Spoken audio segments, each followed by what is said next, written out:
नमस्कार दोस्तों। इस वीडियो में देखिए अपन लोग खास तौर से चर्चा करेंगे अरस्तु और लोजेनस, जो कि अपने पाश्चात्य काव्य शास्त्र में दो टॉपिक जोड़े गए हैं। उनके कुछ महत्वपूर्ण विगत परीक्षाओं में आए हुए प्रश्न हैं। अधिकांश बार क्या होता है कि जो पीछे परीक्षा में प्रश्न आए हैं वो एक्चुअल में क्या होता है, रिपीट हो जाते हैं। तो अपन अरस्तु और लोजेनस के आए हुए पीछे परीक्षा में, जैसे सेकंड ग्रेड है और फर्स्ट ग्रेड है और कॉलेज व्याख्याता है, अन्य जो राज्यों में प्रतियोगी परीक्षाएं हैं उनमें आए हुए प्रश्न हैं, उनका अपना अध्ययन करेंगे। तो देखिए, पहला अपना प्रश्न है कि निम्न में से, देख लेना रिपीट होंगे ये प्रश्न, अरस्तु के अनुकरण संबंधी कौन सा कथन गलत है। अपने सामने चार ऑप्शन है कि अनुकरण से अरस्तु का अभिप्राय भावपूर्ण अनुकरण से है, ये बात सही है। और अनुकरण भी एक सृजन की क्रिया है। अनुकरण के संबंध में प्लेटो और अरस्तु के मत में कोई अंतर नहीं है। चौथा ऑप्शन है अनुकरण को नया अर्थ प्रदान करके अरस्तु ने कला का स्वतंत्र अस्तित्व स्थापित किया, सही है। परंतु इसमें अपने को पूछा है कौन सा कथन गलत है। यहाँ पर ध्यान दीजिएगा, प्रश्न में पूछ क्या रहा है अपन को। तो इसमें अनुकरण के संबंध में प्लेटो और अरस्तु के मत में अंतर नहीं है, जबकि पूरा पूरा अंतर है। 3 नंबर ऑप्शन जो होगा वो इसमें सही होगा। एक्चुअल में क्या है कि प्लेटो ने तो जो अनुकरण है उसको हूबहू नकल मान लिया, परंतु अरस्तु है उन्होंने ऐसा नहीं माना। अरस्तु ने जो अनुकरण है उनको पुनः सर्जन कह करके पुकारा है। अरस्तु का अगर आप लोगों ने जो अनुकरण का वीडियो है मैंने बना रखा है, आप लोग प्लेलिस्ट में से देख सकते हो और मैं डिस्क्रिप्शन में लिंक भी दे दूंगा, आपका पूरा कॉन्सेप्ट क्लियर हो जाएगा, ठीक है ना। अब यही प्रश्न देखना दूसरी जो परीक्षा है उसमें रिपीट हुआ है, सेम थोड़ा सा फेरबदल करेगा अगला शब्दों का, आप समझ सकते हो। तो देखते हैं इस प्रश्न को समझोगे कि अरस्तु के अनुकरण सिद्धांत के संदर्भ में निम्न में से कौन सा कथन सही नहीं है। अब इसमें यह प्रश्न इस प्रकार से पूछा है कि अरस्तु कला को प्रकृति की अनुकृति मानते हैं, बिल्कुल सही है। अनुकरण एक सर्जन क्रिया, बिल्कुल सही है। अनुकरण को नया अर्थ प्रदान करके अरस्तु जो है उसने कला का स्वतंत्र अस्तित्व स्थापित किया। चौथा है कि अनुकरण के संबंध में अरस्तु का जो मत है वो प्लेटो के मत से भिन्न नहीं है, सेम टू सेम वो का वो ही प्रश्न है, कोई परिवर्तन इसमें अगले ने नहीं किया है। बस इसमें 4 नंबर ऑप्शन है वो सही माना जाएगा। दोनों का मत है वो बिल्कुल भिन्न है, ठीक है, अरस्तु और जो प्लेटो हैं उनमें। नेक्स्ट प्रश्न है कि भारतीय काव्य शास्त्र में अनुकरण शब्द का सर्वप्रथम प्रयोग कहाँ मिलता है। बहुत ही शानदार प्रश्न है, हो सकता है परीक्षा में आपके पूछा जाए।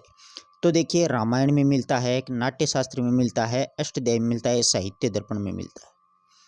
भारतीय काव्य, इस प्रश्न को आप नोट कीजिए, स्क्रीनशॉट ले लीजिएगा, आप नोट कीजिएगा, आप हाथ से लिखा करो जिससे आपके लिए याद रहे। तो सबसे पहले जो भारतीय काव्य शास्त्र में अनुकरण शब्द का प्रयोग है वो भारतीय नाट्य शास्त्र में मिलता है। तो 2 नंबर ऑप्शन इसका सही होगा। बहुत शानदार प्रश्न है, सारे ही प्रश्न आपके लिए बहुत ही महत्वपूर्ण है। नेक्स्ट है कि गुरु शिष्य परंपरा का सही क्रम बताओ। कितना शानदार प्रश्न बनाया है अगले ने कि इनमें से कौन सा गुरु था कौन सा शिष्य था, सही पूछा है। प्लेटो अरस्तु सिकंदर, सिकंदर प्लेटो अरस्तु, प्लेटो सिकंदर अरस्तु, अरस्तु प्लेटो सिकंदर। जिसको याद है वो तो जाएगा। सबसे पहले क्या था, प्लेटो, प्लेटो का शिष्य कौन था, अरस्तु, अरस्तु का शिष्य कौन था, सिकंदर महान। तो 1 नंबर ऑप्शन इसमें सही हो जाएगा। अच्छा प्रश्न है, नोट कीजिएगा आप इसको भी। कौन सी प्लेटो की रचना नहीं है, ये तो व्याख्याता में नहीं पूछा जाएगा, कॉलेज व्याख्याता में पूछने लायक प्रश्न है क्योंकि अपने प्लेटो है नहीं, परंतु फिर भी अच्छा प्रश्न है। तो देखो, प्लेटो की रचना कौन सी इसमें से नहीं है। तो पहला ऑप्शन है अपने को पेरिपोएटिकेस, दूसरा है अपने सामने इयोन, तीसरा है रिपब्लिक और चौथा है पोलितेइया। तो इसमें प्लेटो की रचना इसमें से कौन सी नहीं है, पेरिपोएटिकेस, ये 1 नंबर ऑप्शन है। ये रचना है वो मतलब प्लेटो है उनकी नहीं है। आगे बात समझ में, ये रचना है वो अरस्तु की है। वैसे बेसिक देखना, ये जो पाश्चात्य काव्य शास्त्र है इसमें बेसिक ही प्रश्न ज़्यादातर पूछे जाते हैं परीक्षाओं में, डीपली नहीं जाया जाता इसमें। अगला देखिए, अरस्तु का काव्य आलोचनात्मक ग्रंथ कौन सा है। बहुत ही अच्छा प्रश्न है, नोट कीजिएगा इसको। अरस्तु का काव्य आलोचनात्मक ग्रंथ कौन सा है। तो देखिएगा, यही पेरिपोएटिकेस योन, पेरीइप्सुस और प्रोलिटेरियन, ये अंग्रेजी शब्द हैं। तो इसका सही जवाब होगा पेरीपोएटिकेस। 1 नंबर ऑप्शन है वो इसका सही। ये काव्य आलोचनात्मक है, अरस्तु का जो ग्रंथ है वो माना जाता है। ठीक है, और ये छोटा सा मतलब ग्रंथ है, इसमें 26 अध्याय हैं और इसकी सबसे पहले जो खोज थी वो 1498 में वाल्वा नामक एक इतावली विद्वान है उसने की हैं। वो सारी बातें मैंने वीडियोज़ में वैसे भी आप लोगों को बता रखी हैं। एक अरस्तु का ग्रंथ बहुत ही प्रसिद्ध है जिसको दास्ता का मुक्ति घोषणा पत्र भी कहा जाता है, उसका नाम वसीयतनामा है। उस ग्रंथ का नाम भी हो सकता है परीक्षा में पूछ ले। अगला देखो, अरस्तु का जो अनुकरण का सिद्धांत है, इसमें अनुकरण का मतलब क्या होता है, अनुकरण किसको कहा गया, ये प्रश्न पिछली बार व्याख्याता परीक्षा में पूछा गया था। ठीक है, अनुकरण के सिद्धांत में अनुकरण का मतलब पूछा है। तो देखो, प्रकृति की नकल, पुनः सृजन, नकल, और फिर चौथा ऑप्शन है वस्तुपरक अंकन। तो पिछली बार ये आया था पुनः सृजन। ठीक है ना, आप ध्यान दीजिएगा, आप लोग ध्यान नहीं देते हो इस चीज़ों का। ये रिपीट हुआ है और हो सकता है दोबारा रिपीट हो जाए, क्योंकि रिपीट होते हैं ये प्रश्न। आगे देखिएगा, चित्रकार की या फिर किसी अन्य कलाकार की तरह कवि भी क्या होता है, एक अनुकर्ता होता है। ये बात किसके द्वारा कही गई है, तो ये बात है वो अरस्तु के द्वारा कही गई है। ठीक है, अगला है कि अरस्तु के अनुकरण सिद्धांत में किसकी उपेक्षा मिलती है, कि उपेक्षा अरस्तु ने किसकी की है। ठीक है, तो पहला है कल्पना की, कवि के अंतश्चेतना की, कवि के कर्म की, या फिर कवि के कौशल की। तो इसका सही जवाब अपने सामने होगा कवि की अंतश्चेतना की उपेक्षा इसमें मिलती है। नेक्स्ट है, संरचनावाद का जनक किसे माना जाता है। बहुत ही अच्छा प्रश्न है। संरचनावाद का जनक है वो किसे माना जाता है, तो एक होगा प्लेटो, दूसरा होगा शेक्यूर, तीसरा होगा अरस्तु, और चौथा है ऑप्शन अपने सामने लेवी स्ट्रॉन्स। तो इसका सही जवाब क्या होगा कि संरचनावाद का जो जनक है वो क्यों है, शार्क्यूर। 2 नंबर ऑप्शन इसमें सही होगा। अरस्तु के ग्रंथ का नाम पूछा अपने को इसमें, तो द रिपब्लिक है, या फिर पेरियोप्टिकेस है, द सबलाइम है, या इनमें से कोई सा नहीं।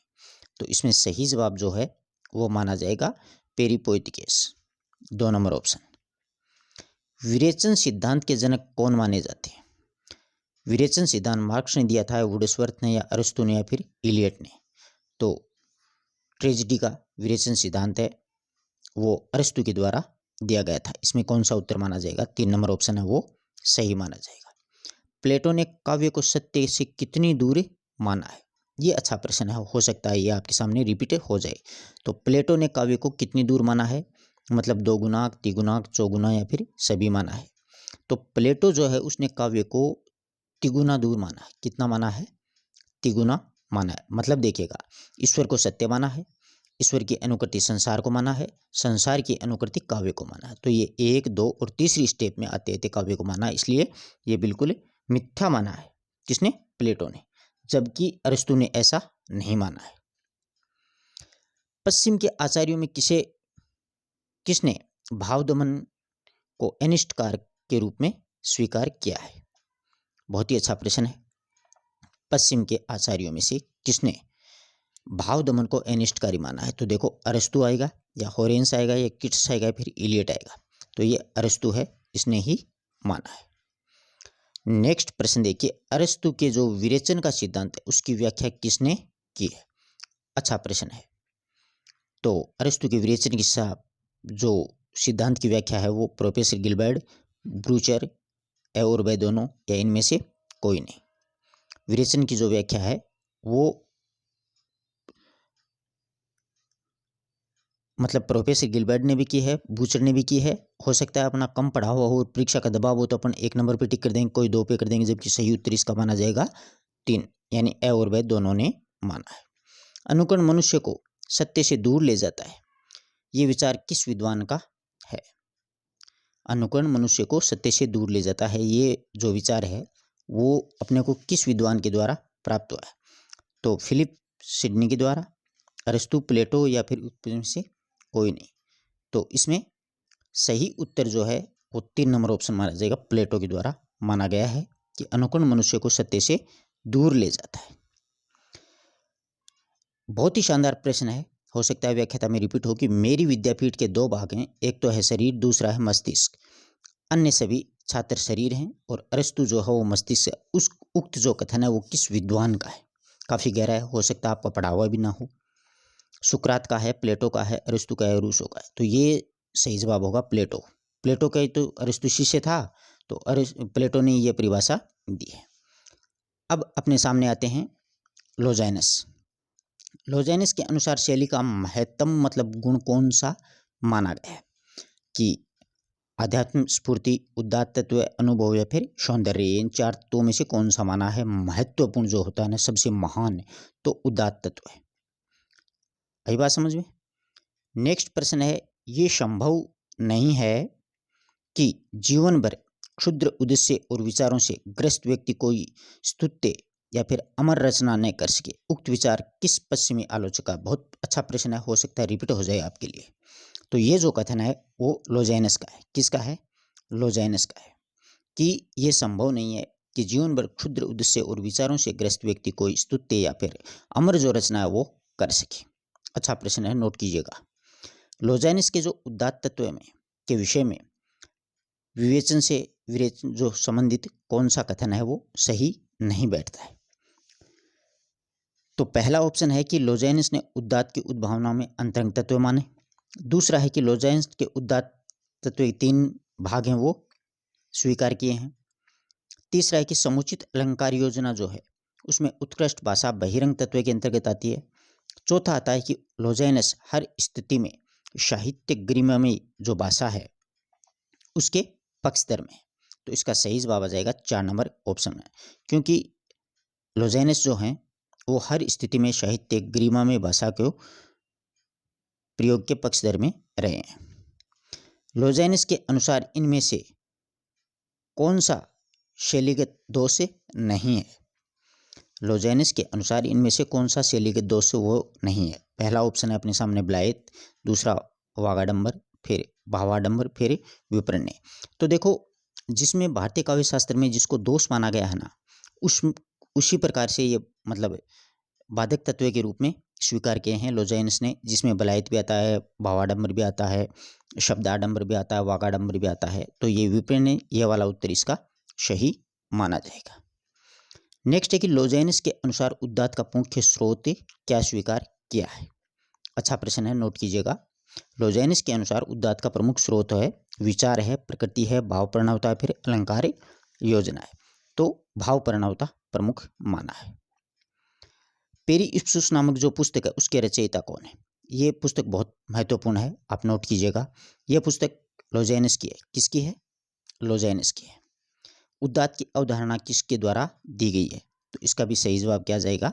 लोजेनस आ जाएगा। कौन से विचारक रानी जीवेनिका के मंत्री थे? बहुत अच्छा प्रश्न है, हो सकता है आप लोगों की पुस्तकों में अभी तक ये चीज़ें नहीं पढ़ी हैं। ये काफ़ी मतलब गहराई में जाने से अपने को इन चीज़ों का पता चलता है। तो सही उत्तर इसका क्या आ जाएगा? लोजेनस आ जाएगा। लोजेनस के उदात्त तत्व में सम्मिलित इनमें से कौन सा नहीं है? बहुत ही अच्छा प्रश्न है। लोजेनस के उदात्त तत्व में से मतलब कौन सा इसमें शामिल नहीं है? तो देखिएगा, प्रबल भावावेग की प्रेरणा, अलंकारों की समुचित योजना, अभिजात पद की संरचना और वंचित के प्रति सहानुभूति। तो इसका सही जवाब जो है वो 1 नंबर ऑप्शन हो जाएगा, प्रबल भावावेग की प्रेरणा। प्रबल भावावेग होगा, इसी के कारण क्या होगा?